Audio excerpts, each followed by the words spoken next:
চৌকাদ্দার নামে অজ্ঞান ছিল। চৌকাদ্দার ভাঙর চত্বর আসলে দাদার কাছে না গিয়ে থাকতো না।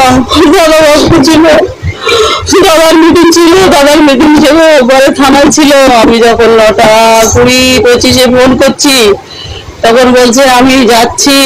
আমার মেয়ে ফোন করলো, পাপা ম্যাগি আনবেন?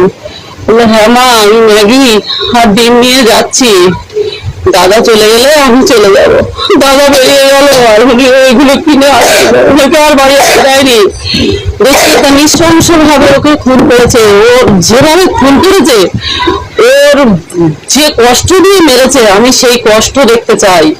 আমি মৃত্যুর বদলে মৃত্যু চাই, আমার স্বামীর রক্তের বদলে আমি রক্ত চাই। না না, আমার স্বামীকে কোনোদিন হুমকি দেয়নি, হুমকি দেয়নি। হুমকি দিলে আর এরকম কাজ করতে পারতো না।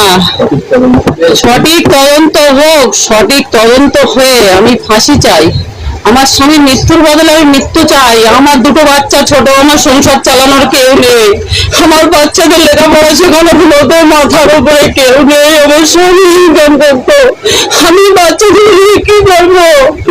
আমি তাদের কাছে আবেদন রাখছি, দাদা আমার বাচ্চা দুটো যেভাবে সারা পায়, আমার বাচ্চারা যাতে লেখাপড়া করতে পারে, আমি সেই সুবিধা যেন পাই। আমার বাচ্চারা এটি হয়ে গেল, আমার বাচ্চাদের মাথার উপরে যেন ছাতা হয়ে দাঁড়ায়। কোনো রাজনীতি আছে আপনার মনে হয়? রাজনীতি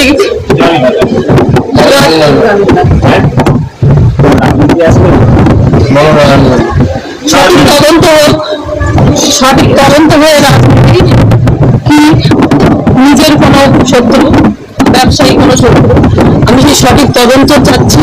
সেই সঠিক তদন্ত হয়ে সঠিক ক্রিমিনাল করুক। আমার স্বামী যেভাবে খুন হয়েছে, আমার স্বামী অকথ্য ভাবে নির্যাতন করে খুন করেছে। আমার স্বামী মৃত্যুবরণ করার স্বামী আমার নয়। আমার স্বামী শক্তিশালী স্বামী আমার। আমার স্বামীকে যেভাবে মৃত্যুবরণ করতে হয়েছে, আমি চাই আমি মহামান্য আদালতের কাছে, আমি সিবি পুলিশের কাছে, কলকাতা পুলিশের কাছে আমার জোড়ো হাত, আমার বাচ্চাদের জন্য আমার স্বামীর সঠিক তদন্ত